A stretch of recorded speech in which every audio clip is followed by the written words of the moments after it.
Okay, for today's class, which is the safety class, an important and basic skill for you and your dog to work on together is the sit-stay commands. So, for obvious reasons, this is going to come in handy all the time. Get the dog centered, get the dog calmed down, get him looking at you. That's important in so many situations. But also it helps the dog practice impulse control, just like anyone, just like a child that hasn't, that needs to learn to sit and, watch the concert or sit during church, even though they might not want to. This is great practice, and it takes practice to get self-control for the dog and, also for the owner, getting myself in control when I need him to be steady and calm. I can practice taking a look at my tempo and my energy and my steady and calm, and that makes a lot of difference. It builds communication and trust between your dog and yourself. So what we're going to work on first is a sit, and then we're going to work in a sit-stay, and then we're going to work in some distance to that stay. Now, this dog's been trained before. This is Buddy. He's my dog, but I'll walk you through it here. So when you talk to your dog, you're going to want to square up, be calm, and be solid in yourself. So you're someone to be listened to, Buddy, I'm going to ask you to sit. So now with the dog that you're trying to teach to sit, the first thing you're going to want to do is mold the behavior by luring with the treat. Now, Buddy loves treats, so this is easy. If he is in a standing position and I want his butt to go down, I'm going to raise it up back and between his ears. That forces him to look up, and naturally then his back is going to settle his bum down. So sit, good boy, yes. I'm sorry, the marking word is yes. So let's try that again. Sit, yes, good boy, good boy. Now I'm going to work that in with just the word. Okay, Buddy's in a standing position, and I say, sit, yes.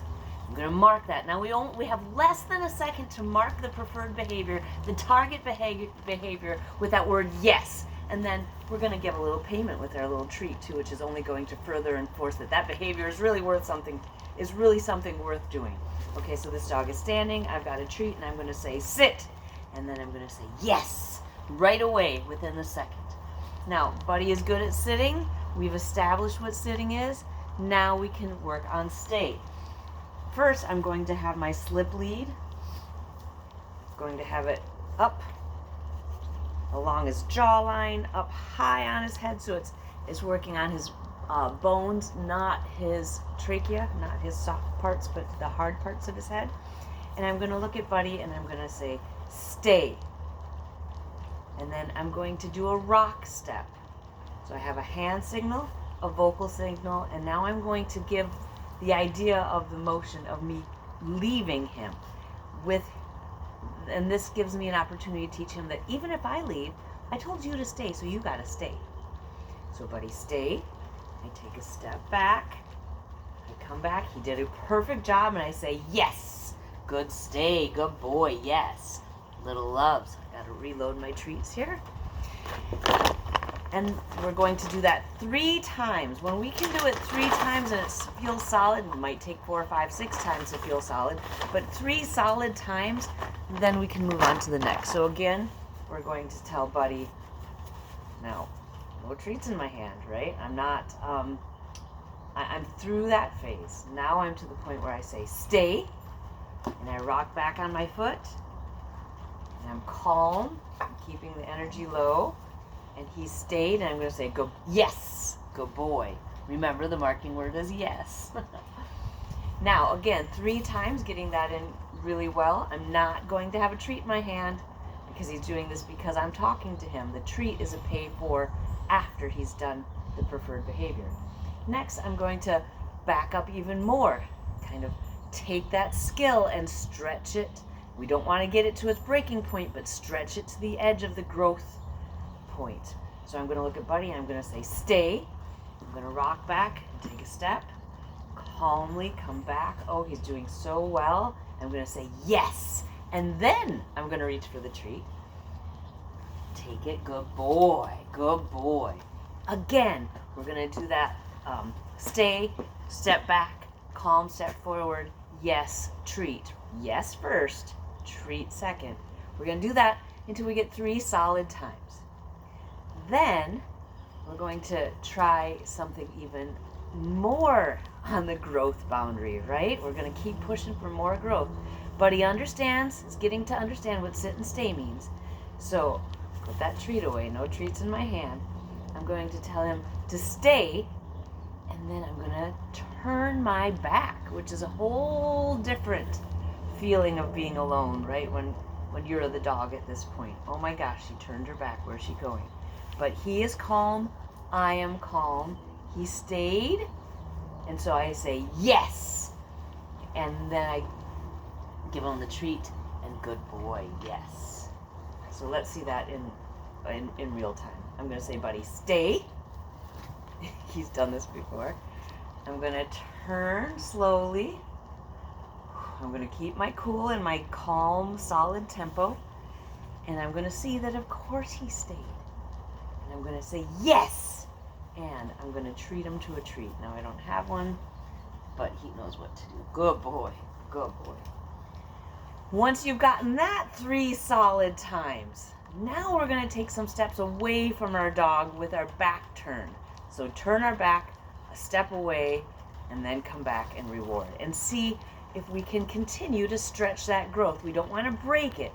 We always want to end on a good note, but we want to get them just to the point where they're growing. So here we go. Start with a command, stay. I'm calm, cool, and solid. I take a step away, take my step back. I turn around, I see, good boy, yes. And a treat that is imaginary in this case, but hopefully you have treats in your pocket. And just tell them what a good job they're doing learning. And really take a second to connect. Good boy. Again, 3 solid tries on that. And definitely, this is going to be a lot of work at home. This is not all going to happen in class today, but I'm just showing you all the steps now so you know what you can continue to work on when you're at home. So again, we're going to take that back turn, stepping away to the next level and do 2 or 3 or 5 steps, and soon we'll be doing 20 feet on a long line. So we'll go like this. Buddy, stay. And then I will turn my back and I'll take a couple steps away. Never putting pressure on the leash, because that would indicate a form of communication that we wanted him to move. So no pressure on that leash. Oh, yes. Good boy. Yes. And lastly, buddy, stay. I'm going to put on the long line. Stay. And I'm going to take some long distance and some longer time away from the dog. Good boy, buddy. You're doing a good job. Are we having fun? Are we connected? Yeah, you're my buddy. Okay, look at me. Stay. Now I'm going to turn, and I'm going to take multiple steps away. Calm, cool tempo, no leash pressure at all, because I do not want to communicate in any way that I want him to break a stay, because I want him there. So we can hang out here for a while, and then when we're ready, we can turn around and walk back. Calm, steady tempo, and say, yes, good boy. And of course, love them up with some treats. And lots of loves, good boy. And that's how we continue to grow our sit-stay with our dogs, our connection, our communication, and hopefully have a lot of fun too.